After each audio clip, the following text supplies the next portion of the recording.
Hi, and welcome to Blue Square Security, hosted by the Microsoft Digital Security Specialist Team, a podcast dedicated to cybersecurity with guests from all over the industry, both inside and outside Microsoft, to bring you as many perspectives as possible. And so our question started with CASB. So we're talking about the cloud access security broker, but if you configure it correctly, it's also a great solution to help you with inventory management. Thanks so much for landing on episode 5 of Blue Square Security. Today we interview Keyaan Williams. Keyaan has a very extensive and impressive background in cybersecurity. He is the former CDC Information Security Systems Officer, former CISO for EC Council, previous ISSA president, and now Keyaan is the managing director for CLASS-LLC, a professional services firm that focuses on developing people, process, and strategies for cybersecurity best practices all over the globe. Thanks so much for tuning in and enjoy this conversation. So welcome to Blue Square Security. We are joined this week by Keyaan Williams. Keyaan's got one of the more interesting backgrounds in cybersecurity, and we're thrilled to have him on this week. And last week's guest, Mike Callahan, he and Keyaan have a little bit of a connection there as well. So without further ado, I will turn it over to Keyaan and let him kind of give us a little bit of introduction to himself. Well, you guys are in the right place if you have me and Mike Callahan back to back. And so There you go. I appreciate you listening. If you didn't listen to the previous recording, I haven't heard it, but I know Mike said something smart, so I will just give him a shameless plug. As far as my story goes, it is really interesting. So I spent 8 years in the Army as a chemical weapons specialist. When I got out of the Army, I worked at the U.S. Army Reserve Command, and an old soldier there called up a soldier that used to work for him at the CDC and said, give this guy a job. He's a hard worker. He'll show up on time. We'll know what to expect. It led me to spend 12 years at the CDC. So I started off doing AV, then Windows System Administration. And then when FISMA was passed in 2002, I was able to move over to the security team.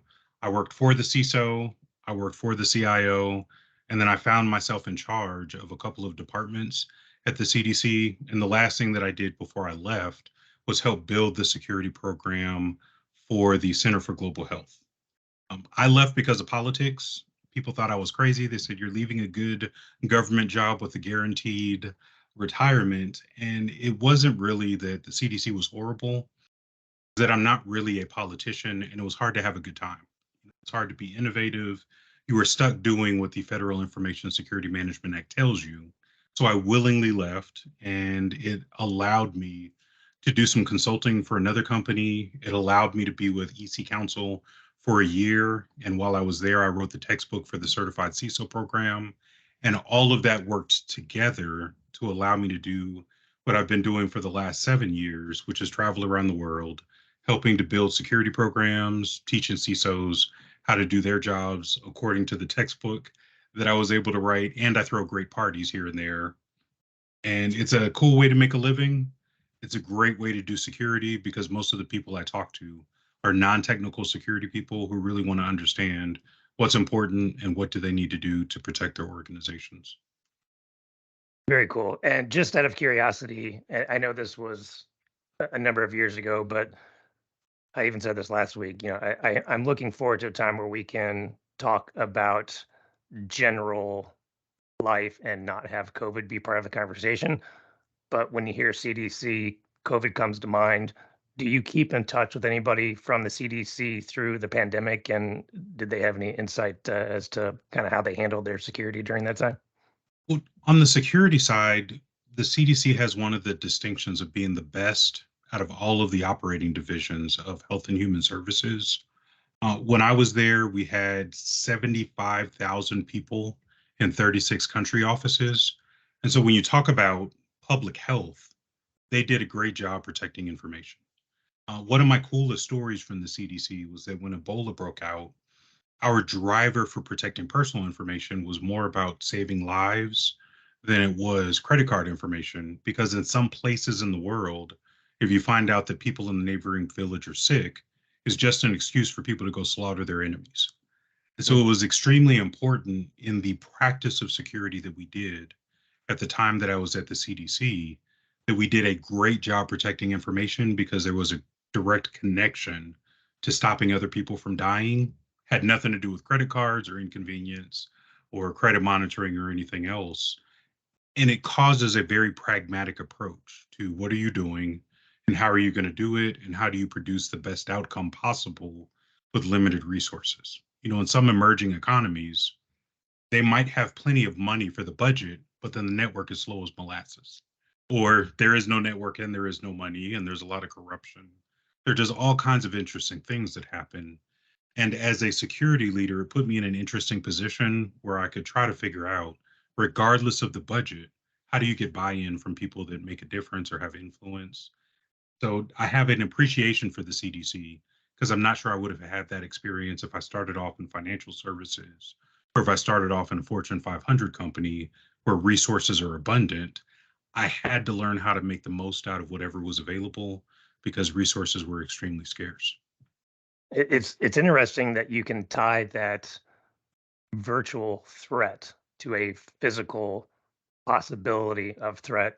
Those of us that live and breathe in cybersecurity, you can talk about certain entities being compromised, and it certainly does have a fallout of affecting real people in real situations.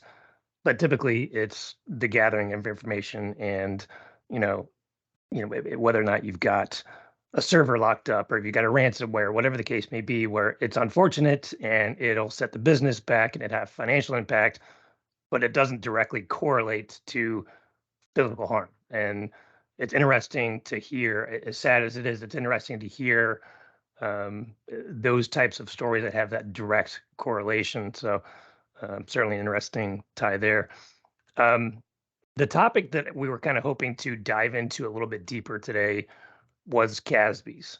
And this is, as we sit here in 2023, watching the number of companies that are going through or have completed their digital transformation, the sheer amount of applications that have been pushed to the cloud.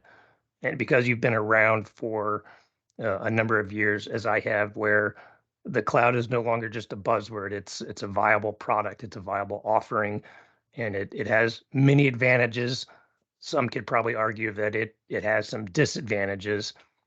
But when you hear the word CASB and you're advising folks that hold the title of CISO, is there a number one, this has to be in place or this has to be removed from the play that comes to mind when you start thinking about CASBs? Well, I think the best place to start the answer to the question is thinking about fundamentals. So I intentionally incite arguments on LinkedIn because it's interesting. And one of the interesting arguments is about fundamentals versus new concepts. And if we look at security from a fundamental perspective, the cloud is less important than the concept of access control. And when we talk about CASB, we're just talking about strict, explicit access control for resources outside the environment. And so it's the same thing with zero trust. It's access control on steroids. Everything is about access control in the big scheme of things. Because when you talk about confidentiality, integrity, and availability, people don't include access in there.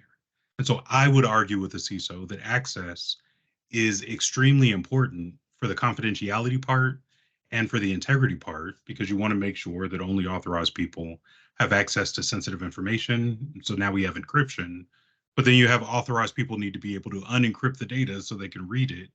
But then the same thing applies to integrity. In the government, we did certificate-based authentication using PKI. And so we didn't need a CASB back then, but it produces the same outcome with much lower overhead when you have a really good solution that says, this is my network boundary. Inside the boundary, this is what people can do. When you leave the boundary, we want to explicitly authorize specific individuals to have access to specific resources that are deployed somewhere on the internet. And so we're calling it cloud now. It could be something else. Eventually, everybody's going to do infrastructure as a service, and you have to be extremely granular when you are talking about the access that specific people have to resources. And my favorite thing about CASB or zero trust or any access control solution is that if you plan it out well in advance, you're drastically limiting the number of people who have unauthorized access to sensitive information. And so now we've solved privacy problems, we've solved protection of intellectual property problems, we've solved data breach notification. If I do really good access control and I can prove based on evidence that we did what we said we were doing, it drastically limits the exposure that a company faces. If you take it a step further, the other benefit of solutions like CASB, and I include CASB and zero trust in the same conversation because it's still access control. But in both of those situations, you also drastically limit the number of people that are accessing something important. I'll give you a quick example. Once upon a time, I purchased something from Harvard Business Review that I couldn't find. And so I went to their website, I searched for it by key terms. I found an open S3 bucket that basically gave me access to $45,000 worth of intellectual property that under normal circumstances, Harvard Business Review would charge people for. But because they didn't lock it down and they didn't have good access control, I was able to just go in and I could have downloaded the entire database of very expensive resources. And we're talking about things from $49 to $150 for an entire MBA program worth of information. And so I notified them. I said, hey, you might want to fix this. I only took what I had already paid for. But it was a lack of access control that caused that issue. And had I not said anything, or for the people who saw it before I found it, there's no telling how much data was stolen that didn't harm anybody directly, but harmed the organization because they're not generating revenue by selling their intellectual property in the way that was designed. And with lack of revenue, they might have to lay people off. They can't pay their bills. They And I'm can't do other assuming things. you didn't try and sniff around east-west traffic to see where else you could go, or did you? I don't know. So I'm not that technical, but it was really interesting that a not that technical person, simply by doing a Google search, found an open S3 bucket that had $45,000 worth of content. And so I peered around, I documented the way that I was able to access to it so that I could do honest and fair reporting. Just say, hey guys, this is what I found. This is how I found it. You may want to plug this. Wow. Oh, but imagine if I was a bad person. Yeah. Or that S3 bucket was probably connected to something else that let them go somewhere else that would have caused all kinds of problems. But the root cause of the problem would have been poor access control. It wouldn't have been a nation state attacker. It would not have been an insider threat. It simply came down to somebody did not configure a cloud resource correctly, and they didn't control access to that resource, which then created the opportunity for either theft or more harm to the organization. And that's a pretty straightforward thing to control if you have good access control in place. David's frozen. Why don't you go ahead, Vitaly? His thought was so exceptional he froze. No, I was gonna say, right. I agree with you. You know, the fundamentals. I remember when we first started this role, we were doing something different. One of the guys on our team talked about identity, right, is the first place to start, right? Which is really what you're talking about, is access control, right? Who has access to what? Who can get access to, there's so many multi-cloud, there's so many applications, right? I've got access to things I probably don't know I have access to now. And so I remember how paramount that's become, which then can lead into, right, protecting the certain applications and kind of pairing that with the CASB from your identity provider. I'm not going to pick Mike just because I'm at Microsoft, but whoever it is, right? Pairing that with your CASB, kind of that controlling that access from an identity perspective. So yeah, it's interesting you talk about that. And go ahead, Driggers, your point was you were going somewhere. Fantastic. It's fine. Go ahead, guys. Having network issues. But I think it's fascinating. Speaking of networks, yeah, right. It's fascinating though, because Harvard Business is one of those logos, for lack of a better term, that is probably attractive. And you can just do a quick search on the web about how many large entities have had breaches that have come from S3 buckets. And like you guys have said, it just comes down to, that one little click of access. And I think it really kind of boils back to, it very well could have been training. I mean, this could have been just a a training issue that could have been, honed in a little bit closer for whoever was doing the configuration, and just double crossing T's and double, checking for I's being dotted. So it's not always the most complicated. Sometimes it's just the human element that a lot of times training can fix that. Somebody left the password as password 123. It's just Oh my goodness, simple. you wouldn't believe how often I see hard-coded passwords. But so our conversation does bring up something that may seem weird, but makes a lot of sense when you talk about it. And so our question started with CASB. So we're talking about the cloud access security broker, but if you configure it correctly, it's also a great solution to help you with inventory management. If you look at the NIST cybersecurity framework, if you look at ISO 27001, if you look at the CIS, the Center for Internet Security, critical security controls, every major security standard globally, and we can really nerd out if we start getting into IT standards, but all of them require an inventory of your assets. And so one thing that people never consider, think about, or document is that if I have to configure the CASB to authorize access to corporate assets, that could be the starting point of having a really good inventory of all of your cloud assets. Now, I know the solutions usually aren't set up in a way that you can say, all right, I'm going to push a button and it's going to inventory everything for me. But if I have to have an inventory so I can say who is authorized to access which assets in the cloud, the answer to that question becomes the foundation of my inventory.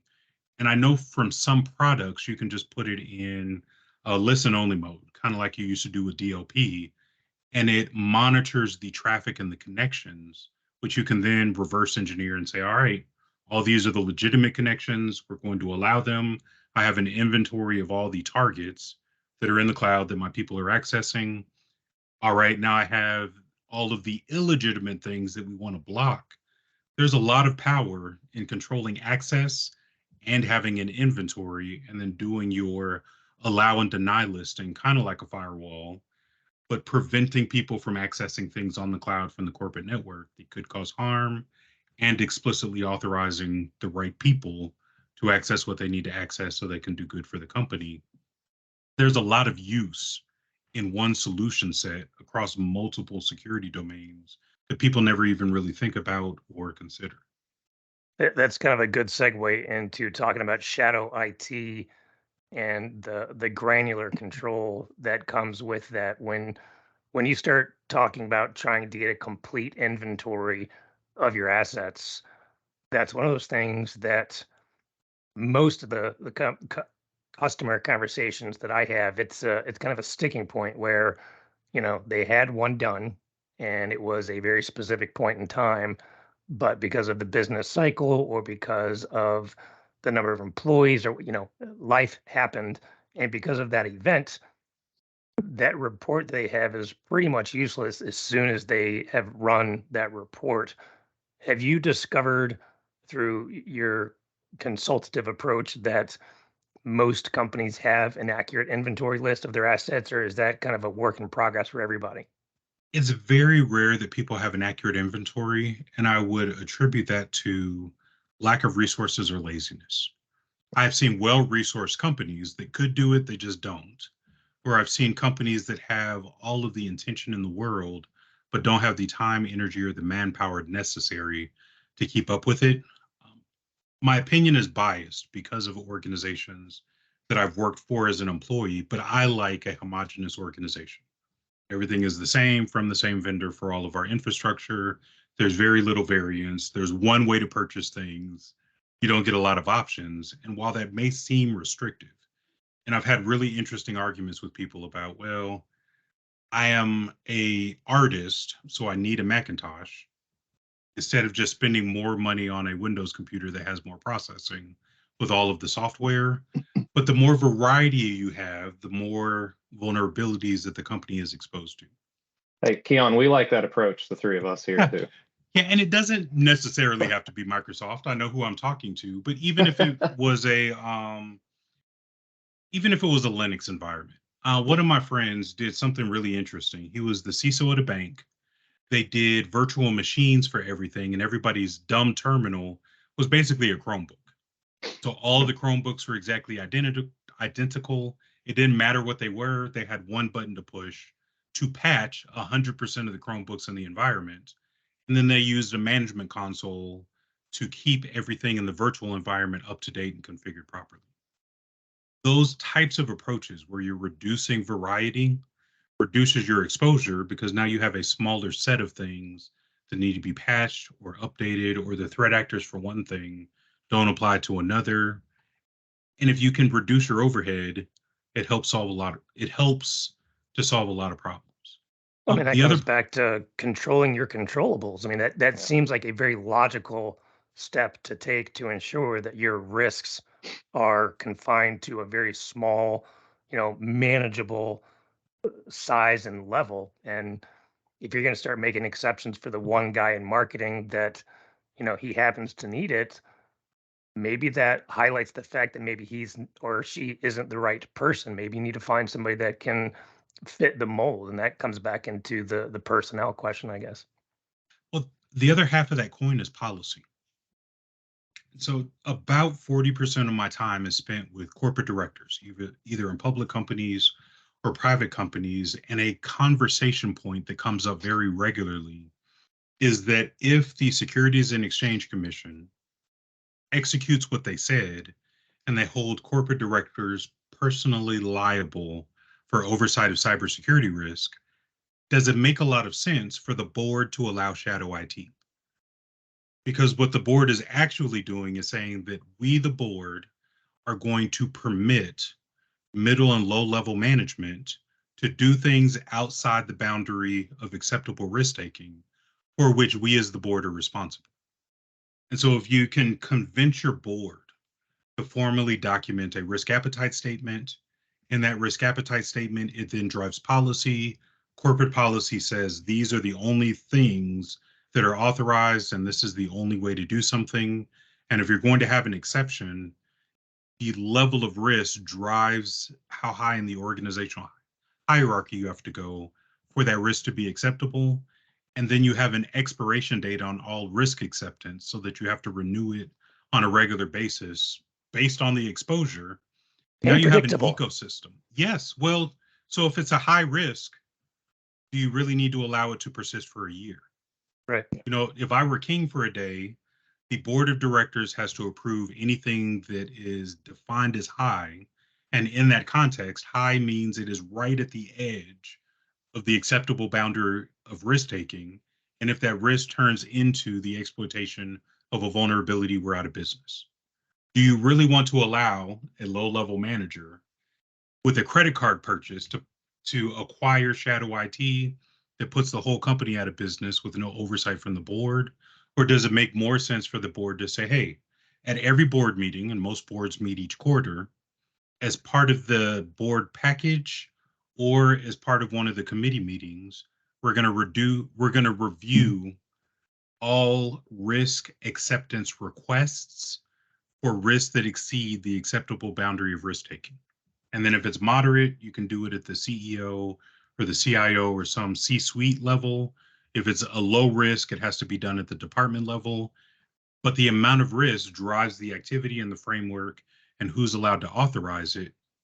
If you did it that way and had a clause that said your failure to follow directions makes you personally liable, you have eliminated shadow IT because it's too expensive. It's too expensive for the board and their liability. It's too expensive for the individual for his or her liability.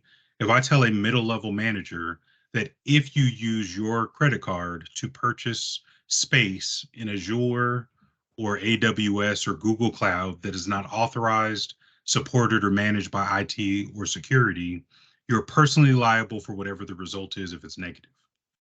So if we have a incident and the incident ends up costing us $20 million, Mr. or Mrs. credit card purchaser, you're personally liable.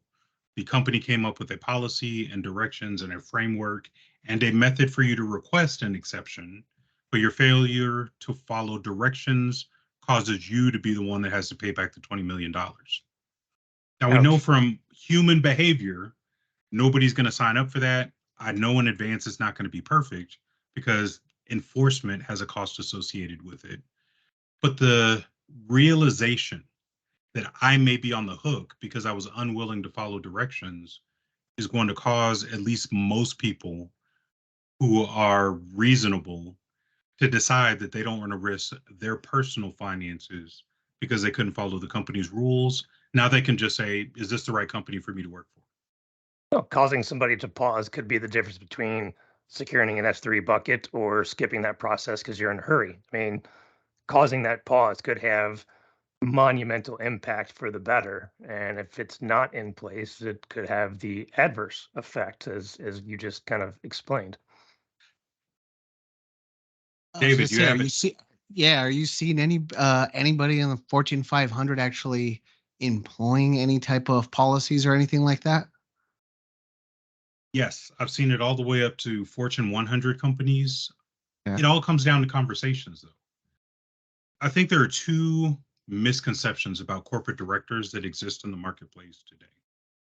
One, the SEC rules do not mean that public companies are going to add CISOs to their board, because the role of the CISO or the role of the board member is to pay attention and to ask good questions and to do governance.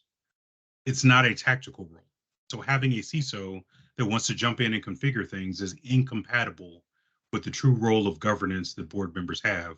You're supposed to put your nose in and keep your fingers out. The other thing is that if you look at the history of board governance, the same thing that's happening now from a security perspective previously happened from an accounting perspective. Now you have to be a qualified financial expert to chair or have a significant role on the audit committee. And that's just a matter of training and experience. I imagine that at some point in the future, there's going to be a qualified cyber person. And it just means that public company directors have received sufficient training to certify that they have the knowledge, skill, and ability to make good decisions and to fulfill their oversight duties. But you don't have to be a CISO to provide oversight of security. CIOs do it all day. I know tons of CIOs who are not security people, but security reports to them and they run a great program because it's the responsibility of the CISO to communicate. What are we doing and how are we doing it and what impact is being produced? What gaps exist? What is my plan for addressing those gaps?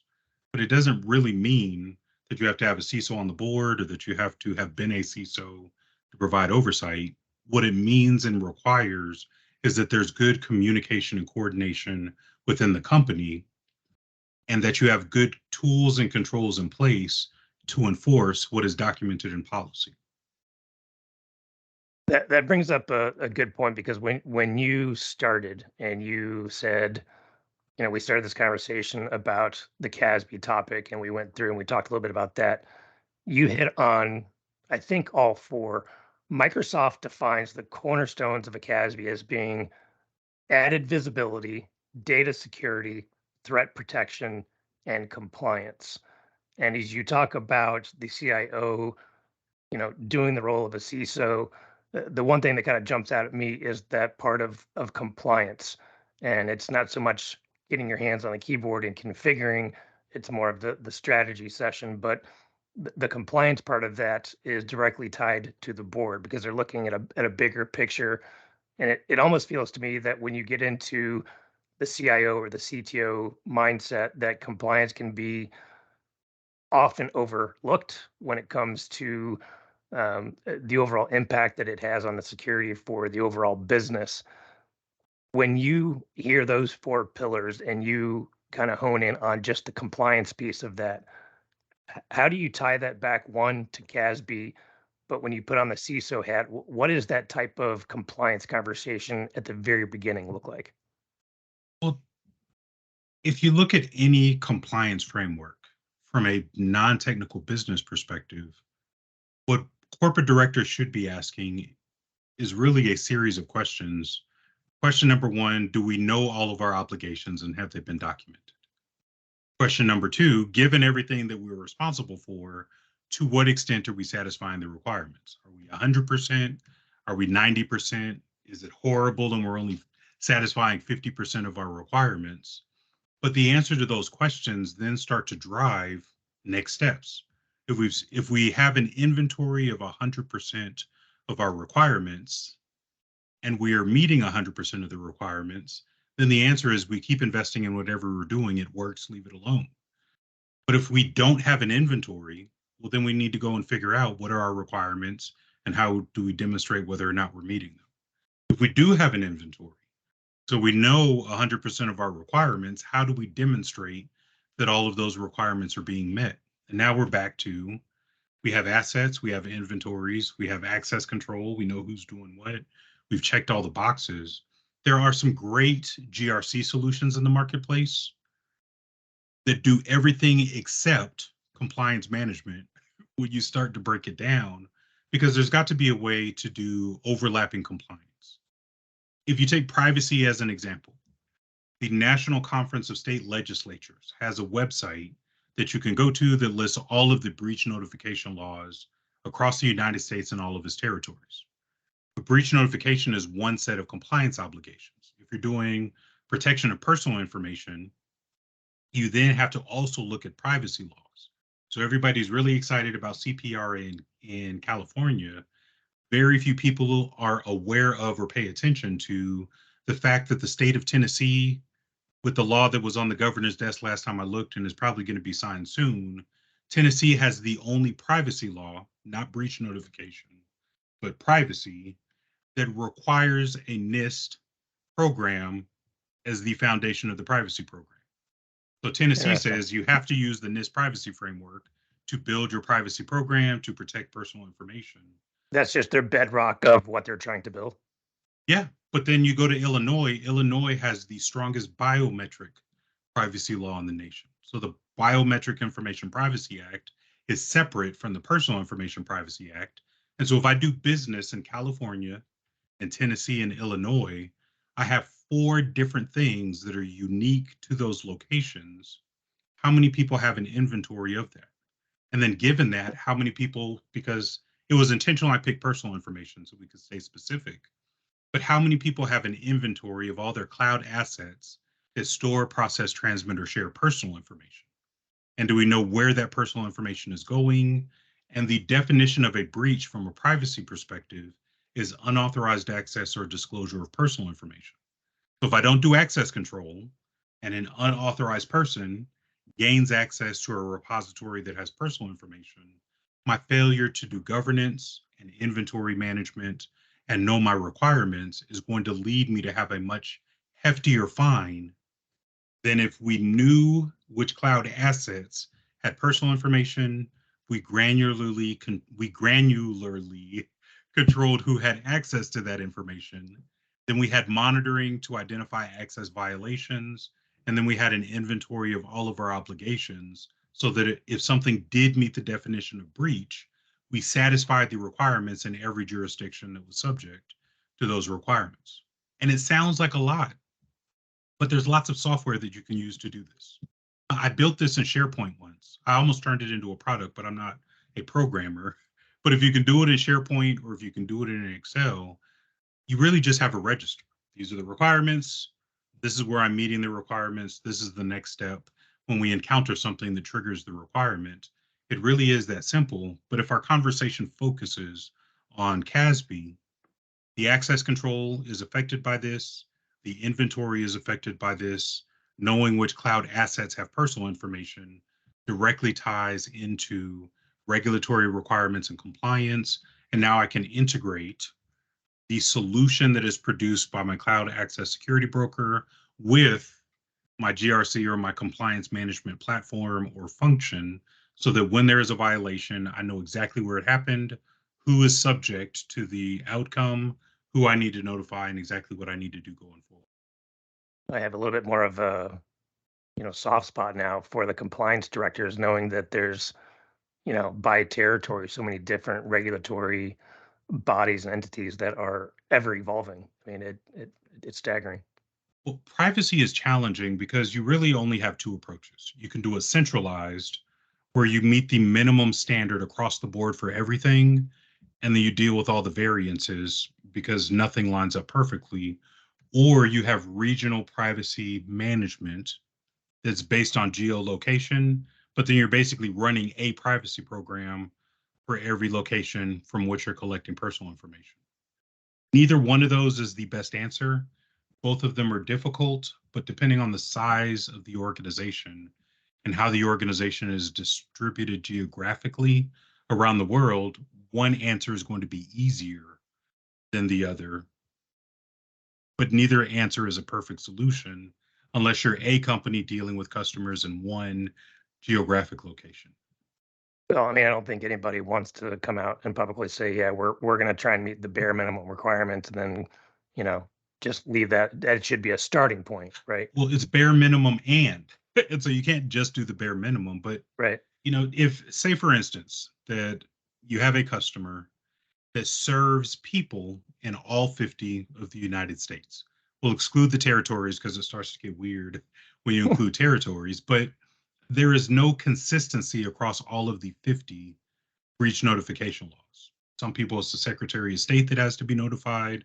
Some people, it's somebody else. Different states filed at different ages. So they might be 13 in one place, 14, 15, 16, depending on where you go.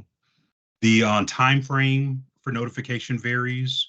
Whether or not you notify varies depending on whether the data is encrypted and you What can to provide disclose. assurance, what to disclose, the proper format. And on top of all the 50 rules, you still have the underlying rule from the Privacy Act, and you have 7 states with specific privacy laws or will have specific privacy laws. And so Oh, I've just listed out 58, 59 different things that have to be considered.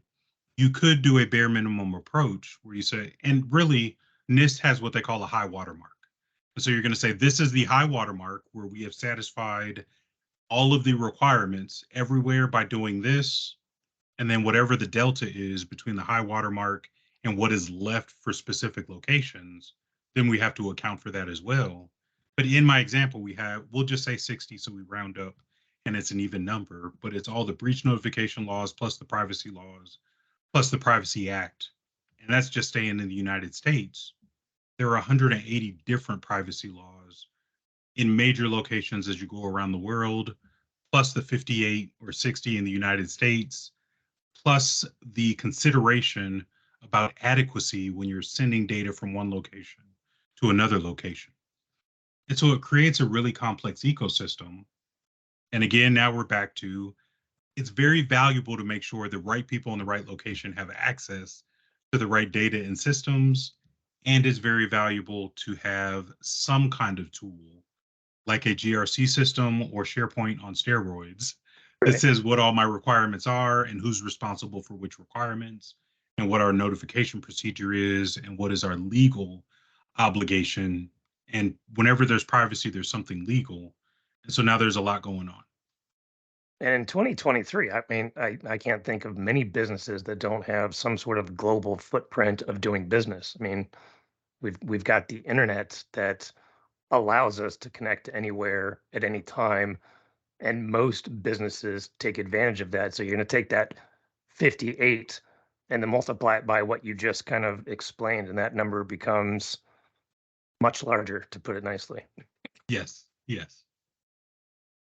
So you've mentioned a couple of times personal privacy or, personal data. And what I hear, when you kind of speak that language, it moves me into thinking about the social component, the end user role in all of this. And in preparation for this call, Driggers and Metallica were kind of walking through, all right, if it was going to be 101 CASB, what are the kind of situations that you would define as a CASB being most needed or most useful? And one of the examples that we kind of discussed were, all right, you've got users that are going to, whether there's a company policy or corporate policy in place or not, they're going to hit social media during the day. They're going to log on to Netflix. They're going to log on to XYZ. But with all the stuff that we've heard over the last couple of years about platforms like TikTok, what type of complications does the social component bring into a corporate environment from either a CASB perspective or just an overall security perspective? If all of your employees work from the office or they're using company-owned devices, I would block it for everybody. The opportunity that you have is really to separate corporate assets from personal assets and activity. And there's nothing that stops companies from setting up a guest network. Where I've seen it happen really well, the company was very explicit in their blocking of all access to all social media, with the exception of communications, because communications communicated on behalf of the company.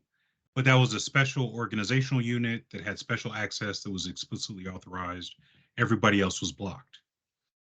The way the company took it a step further is they said, listen, people, if you're doing work, use your work machine. If you're doing something personal, use your personal device. And this company in particular didn't allow bring your own device. And so there really was a hard separation between business and personal. What they did say, because people are going to find a way, whether you want them to or not, they said, look, They always do. we have a high speed guest network. We have a high speed wireless network for guest access that employees can use on their personal devices to go on the internet and do whatever they're going to do. So now if you have a bad cellular signal, you still have Wi-Fi on your mobile device, do whatever you want. But we're going to protect the corporate asset from unnecessary exposure. And then coincidentally, CASB was a solution that contributed to that. And then they had other things in the ecosystem whereby if you wanted to access the corporate wireless, it was token based using IEEE 802.1x and that entire ecosystem. And so they had enterprise authentication for the wireless network from corporate devices. They had open authentication to the guest network from any device that wasn't corporate. And corporate devices couldn't connect to the guest network. Personal devices couldn't connect to the corporate network. And they had very good control while still creating an environment for people to go on social media from a personal device without harming the company. Again, in this context, policy is important because when you talk about incident communication, from a privacy perspective, there is a recommendation that internal employees are notified within a very short time frame between public notification, and that's your opportunity to remind them, do and don't say this or that. This is who's allowed to communicate on behalf of the company, and it's a great opportunity for a reminder. Same thing for a cyber incident. You really don't want all of your employees using the guest Wi-Fi to communicate that there was a ransomware attack at the corporate headquarters. Yeah, that would be bad. And so you do want to advocate for having policy that everybody's aware of. You remind people of the policy. You remind people regularly about acceptable use of corporate assets and infrastructure. And now it's an education activity that reinforces your policy, that allows people to behave properly in a given context. Everybody knows what to do. You have fewer problems. No, that sounds very ideal, right? I mean, As it'd we be sit in our great if, houses. yeah, I mean, I think we do a phenomenal job here at Microsoft as we do. far as making that segmentation, but in some of the customer conversations, everyone's got and we were talking about this earlier, you've got the art director that requires the Mac. Well, the art director and the marketing department is gonna, plead their case for, well, we live and breathe and we make our living on social media and we've got to have it as part of our work. So now you've got an exception to the rule, and there's a rule inside the rule. And it just seems like a nightmare for the IT director, for the CISO, to take all of these exceptions, and you have to validate them somehow. And you are going to make exceptions, and there are going to be some holes in the network that are only applicable to a few people. And does that open exposure? It's a tough one, and I think you could debate both sides. Yeah, but when I was a CISO full time, the perspective that I took was that it's not my job to tell people what to do. It's my job to educate the right stakeholders about business risk that I can influence and the best solution available to reduce that business risk. And if they choose to ignore me, then they also own the outcome that is produced as an action of them ignoring me. One of the things I think that CIOs and CISOs don't give business people enough credit for is that if you provide information in the right context, in the right format, and communicate to people what matters and why it matters, most people are going to make a smart decision. I think the issue that we run into is that Hollywood has made everybody stupid because most security people are not sitting in a basement with the hoodie and are too poor to turn on the lights. So their screen and their keyboard have to illuminate them. On the criminal side, most of your criminal hackers work 9 to 5 in the region that they live. They have objectives. There's an entire ecosystem. And what you really have is two ecosystems battling it out. On the criminal side, because of the things that I've done with the State Department and the FBI and the Secret Service and CISA, has some very interesting briefings. What ends up happening in a lot of cases is you have people who steal credentials, people who build the botnets, and then people who are subscribers to the botnet as a service. So I'm keeping it very simple so we don't turn our entire conversation into something that requires 40 hours of discussion. But if you have an ecosystem on the criminal side, the best response to that ecosystem is to reduce your exposure and your susceptibility to compromise by the things that the criminals are using. Most criminals are going to go after the easy victim, not exhaust a lot of effort because it's a time and numbers game. Yeah. It's the reason that phishing continues to be so prevalent. If I send, I forget what the anti-phishing working group says in terms of statistics, but it is a ridiculously large number. This is not the number, but say, for instance, that the number is 2 trillion phishing emails are sent out per day, and 2 trillion of those messages have a malicious link. And 1% of 2 trillion people click on the link daily. 1% of 2 trillion is still a lot. Oh, yeah. And it makes it valuable. And the level of effort to send 2 trillion phishing messages is not that significant from a technical perspective. And so the best response to something like that is to have good controls in place that reduce phishing. And even without getting into products, you could do DMARC, you could do the sender policy framework, configure your DNS settings so that you're dumping everything that is obviously fake. And now you've reduced the amount of people that are receiving a phishing message because you've configured your environment properly. Phishing is an outside-in thing, but CASB works the same way. It's just inside out. I have people inside the organization. I want to control what they have access to. Controlling it well limits my exposure because I've limited the number of people that can go to a place that is going to cause us harm with their behavior. My job as the CISO is just to communicate that in plain English for the business, just like I tried to do in this video for our audience. That brings up an interesting point. It's a big misconception, I think, that, I've got this little poster behind me that's that, the kid in the basement with his hoodie on. But there's a huge misconception that the threat actors are that lonesome guy in the basement, when in reality, it is a well-oiled machine.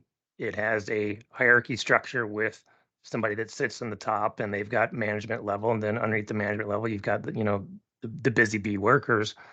And over the years, as we've looked at and deconstructed some of the attacks that have happened, you learn about who was responsible for it, and it is really, like you said, it's two entities going after each other, and they are working 9 to 5, and they've got a second shift, and they've got somebody they report to, and it's not the kid in this basement. It is a well-oiled machine with a very pointed structure, and they've got middle management. I mean, it's crazy to think about it, but that's the truth of the matter.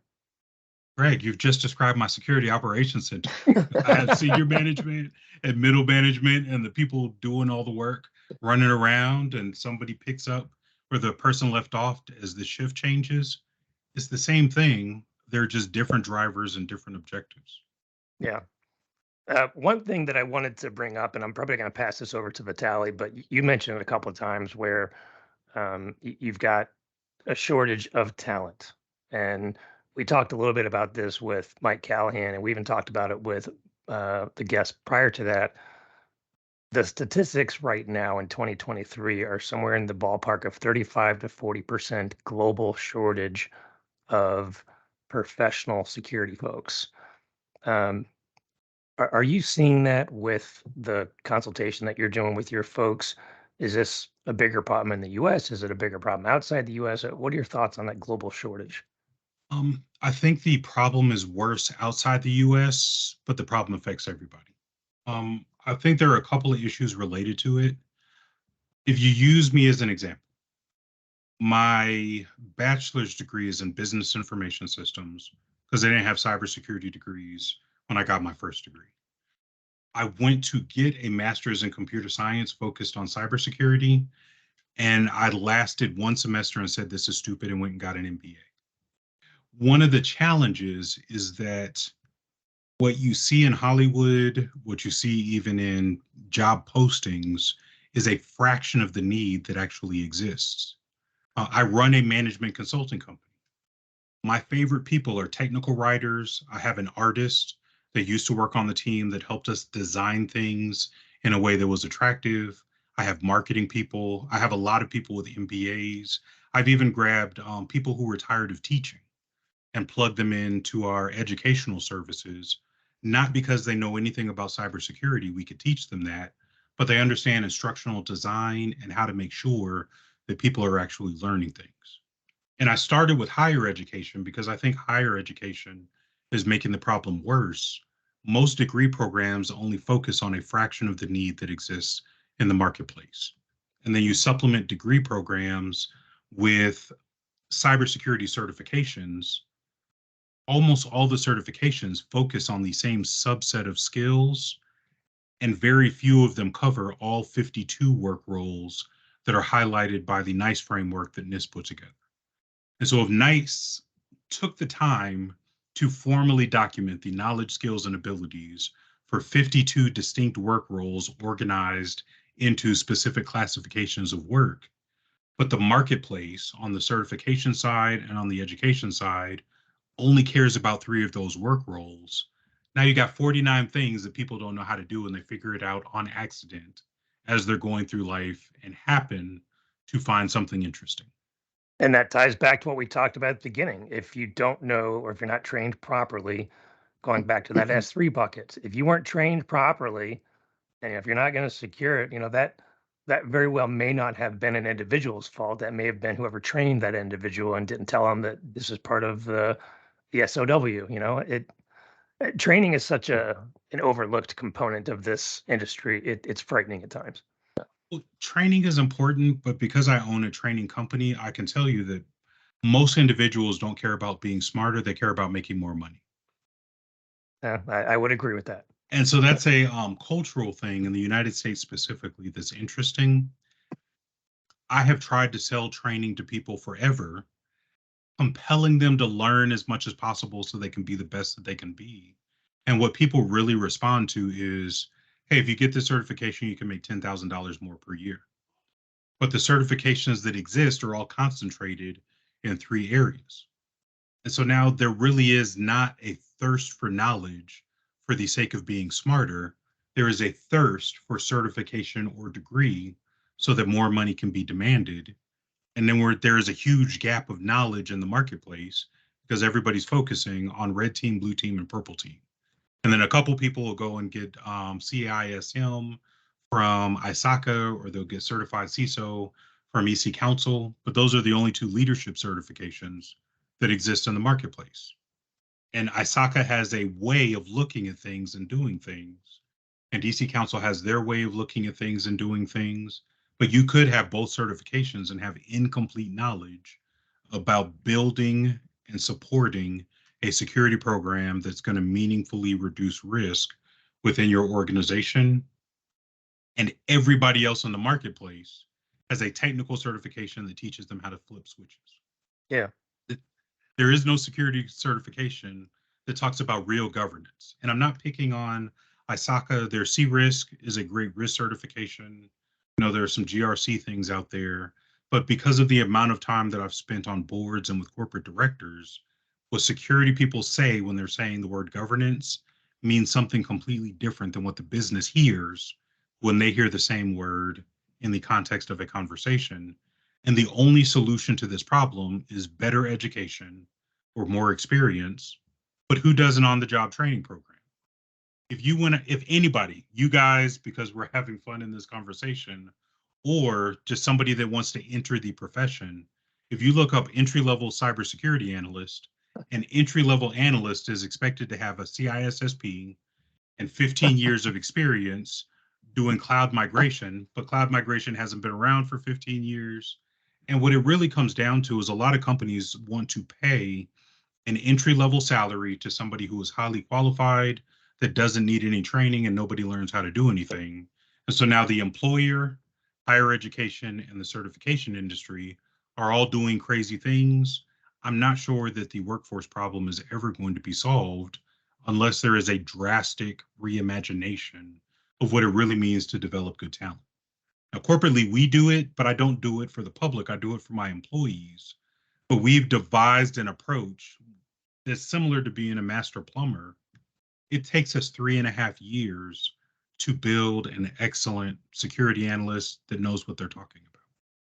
And in the 'Cause you first can't 6 months, we're just figuring out, is it a good fit for our corporate culture? And then we spend 3 years investing in people before we release them out into the public to talk to customers by Wow. themselves. because you can't beat the hands-on experience of learning to solve issues with the limited resources, right? You can't, but most companies that end up, signing up for services with me and my team aren't signing up. I think we're the best in the world, but that's not why they're signing up. They're signing up because they don't have enough people, so they're farming the deep thinking stuff to us because we can do it really quickly based on experience, and then they're using their limited resources to run the SOC and do the network security monitoring and do all of the other heavily technical things that benefit from full-time employees doing it rather than contractors or consultants. Part of it comes down to too, right? You talked about the training and all that. You train these people up, and then whatever, pick it a year later, we can go back to the money, right? An offer comes from company B, and there's your attrition. Now I got to start all over. It's okay. I saw that a lot in my I saw that a lot, and that just adds to the gap, right? Then companies, that's where they come to companies like you, a managed service provider, because now they don't have enough resources. They've got that problem. So just pivoting just a little bit. So just spending time going through your website. One of the words, boy, I've been practicing it all day. Philanthropy was on the top. I got it right. It's a big part of your mission, which I think is awesome. A lot of the charities from Dallas, so some of them I obviously didn't recognize being from Atlanta, but you do a lot of work with charities. But one of the things that really caught my eye, just based on the conversation we just had for 5 or so minutes, was the cyber career lab that you do. So just wanted to give you a chance, just tell us a little bit about it. How did it come about? I guess what it is, and then, how does somebody kind of get involved with that?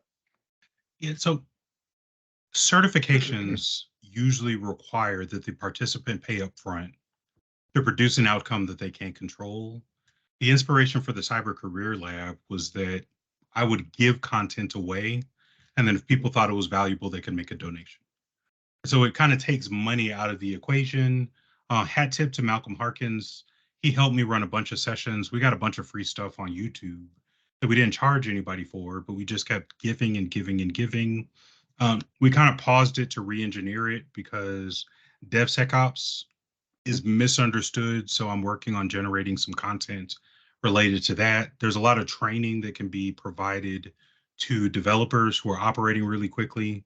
My buddies over at Netflix have done something really cool in that you cannot deploy an insecure application. Groundbreaking, but how do you teach people how to do that? And so we're working on generating more content for the Cyber Career Lab, but we also did something that didn't take off, probably because we didn't market it well enough. But if somebody sends me a message to ask me anything, it's basically, I think it's anything at CLASS-LLC.com. Any person who has ever asked us a question got a response within 2 business days that said, here's the answer, here are the resources, let us know if you need anything else. My commitment to the marketplace is that if people ask me something, I'll give them an honest answer. I'll point them in the right direction. There is a small number of people that I can help because I really focus more on established companies and senior executives. But security is the same thing, whether you're an entry-level person or a board person. Encryption is encryption. Integrity is integrity. What ends up changing is that the way that you frame a conversation about confidentiality is different with the board than it is with the practitioner who has to produce the outcome. Still the same concept. I do better talking to senior people but I'm willing to give to anybody any information that's going to point them in the right direction. And whether it's 50% of my employees leaving me year over year because somebody's willing to pay them more for all the training that I've given them, or it's just helping people out and setting them up for success, eventually people like me are going to cause the marketplace to at least be full of really smart people that know what they're talking about, who influence other people and inspire them to become smarter. That's awesome. So, kind of expounding on that. So we've got the three of us on the call. Trigger's a little newer to cyber. Me and Greg have been a little while. So if someone is right now says, "Oh, this cyber is growing. I want to get involved." What would you tell them to do first, right? Other than learn what the CIA is, and it's not that CIA. Actually, I do this all the time, and I'm glad that you asked the question. But I think that people are taken advantage of when career counseling is done for people who want to enter the cybersecurity profession. I also have a strong feeling that technical is not the only thing that people can be as cybersecurity professionals, which scares a bunch of people away. I can't program, I can't reverse engineer malware. I used to be a network infrastructure person, but it's been so long that if you put me in front of a console, I can't do anything. But what I do know is all of the concepts. So what I tell people is that if you go to the website for the NICE framework and you look at those 52 work roles, an individual can say, hey, when I grow up, I want to be X. Sure. And NIST has already laid out the knowledge, the skills, the abilities, and the work that that person does. And what I generally tell people to do is to copy and paste the knowledge, the skills, and the abilities, put it in Excel. So that's your column A, got a bunch of information. And then for column B and C and D and E, your four categories are what the heck is this? Or I'm a beginner, or I'm intermediate, or I'm advanced. And now a person can have their own personal skills inventory. And then the goal is to take everything where what the heck is this and turn it into I'm a beginner. Then eventually everything that's a beginner, you become intermediate. Eventually everything that's intermediate, you become advanced. But it puts the person in control of what they're going to learn and what they need to seek out as resources. Not everybody needs a CISSP. Very few people need to have a CEH. Only the top 10% of cybersecurity people globally are even qualified to do the certified CISO program that I wrote the textbook for. And so making sure that you know what exactly it is that you want to do, and then using that skills inventory to drive the knowledge that needs to be obtained is probably the best first step.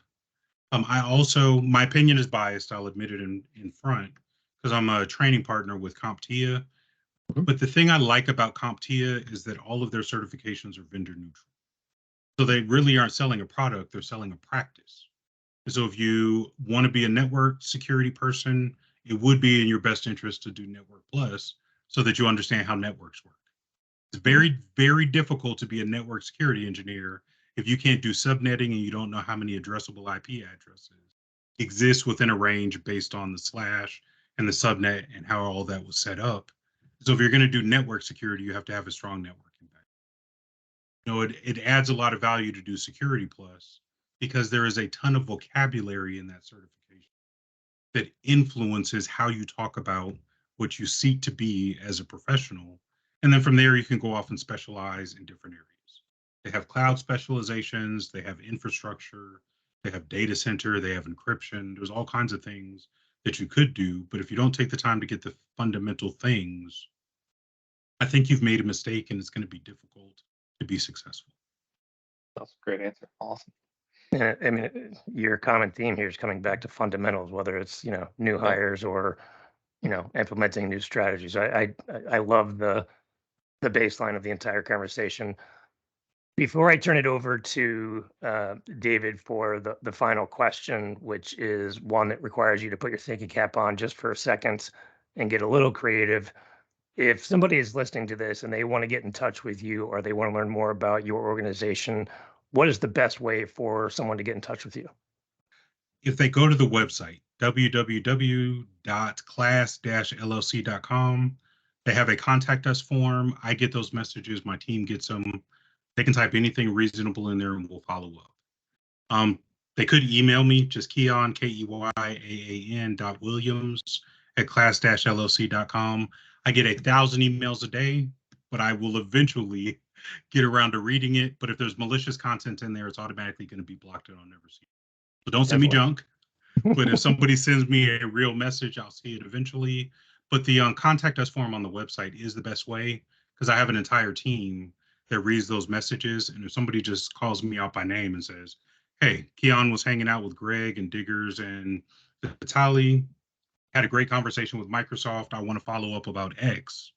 Send me a note. I'll follow up. I'm happy to get you squared away. Perfect. Well, Diggers, I'll turn it over to you for the final thought here. The final fun question. Here we go. So you're a new CISO you pick the company, large company. What's the first move on your part? Any changes? What implementation? Very first thing you do? Man, you are really setting me up for success. So I do executive coaching for a bunch of people who are new CISOs or want to be CISOs. So what I would do is the same thing that I tell them. A friend of mine just started as the new CISO at a really big, well-known brand. And I said, hey, I don't want you to do anything except walk around, find out who the movers and shakers are and how they get their bonuses. Don't configure anything, don't spend any money, don't even make any suggestions for the first 90 days. You are on a listening tour and you need to know what everybody cares about so that after the 90 days, you're going to give your boss a strategic roadmap that says, based on what I've learned in the first 90 days, this is what I think I'm going to do for the next 12 months. And as I gather more information, we'll make adjustments and adjust our fire.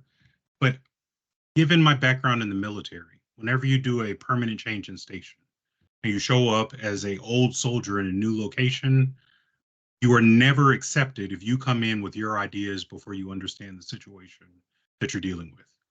All the people who were there before you know what the heck is going on, and you cannot be the new kid on the block saying what you're going to do and how you're going to make everything great, and you don't understand what's going on or why it exists the way it is. And so every CISO who asks me what I think about how they're going to start a new opportunity, assess, evaluate, and understand are probably the three most important things you can do in the first 90 days. And that applies to people, process, and technology. You need to understand what are the corporate practices. And then if you have a suggestion later about how to improve it, great. But you really need to understand what is the practice and why is it that way. You need to understand who all the people are. We once did a digital transformation way back in the day, going from WordPress to Microsoft Word, and almost caused a riot because all of the executive assistants had memorized all the shortcuts in WordPerfect and didn't want to have to relearn anything. Their work being slower affected all the executives and nobody was happy. You really need to understand what exists and why it exists. So even though Microsoft Word saved a lot of money and WordPerfect was more expensive, and this is like back in 1996, 97, long time ago, but cost savings is not always the primary driver. You need to understand what is the primary driver in the company. And you understand that by going around and talking to people and developing an understanding. I often recommend that new CISOs do their own security assessment. I would never trust the last penetration test or the last assessment that somebody else did because I had nothing to do with it. And the situation may have changed from the time the assessment or the penetration test was done, but I would facilitate a detailed examination and learn everything that I possibly can about the environment that I'm serving in before I start to suggest what I'm going to do and how I'm going to do it and how much money I need to spend. The other thing, and most CISOs don't do this, but I was going to be a CFO before I ended up in technology. So I have a reasonably strong accounting background, but it's extremely important to understand the financial health of the company that you're working in. And so if the company doesn't have $10 million for this awesome strategic roadmap that you have, it makes a lot of sense to not ask for something that doesn't exist. And I try to be an overachiever. If I ever worked as a CISO again, full time for a company instead of running my company, I would try not to spend, I would spend the least money I possibly could in the first year so that I could justify all of the spending. Hey, this was the budget that I inherited. I operated within the budget. I spent as little as possible to produce the best outcome. And now I have evidence about the spending that needs to take place, which is going to endear you to the business people, because I didn't come in trying to spend all the money in the budget.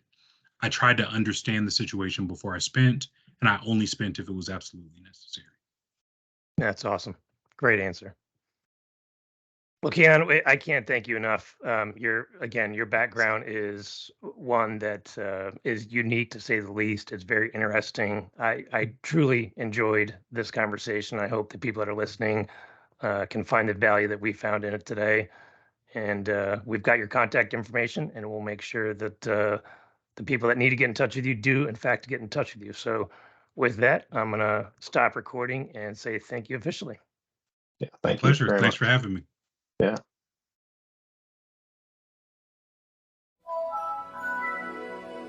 Shall we play a game?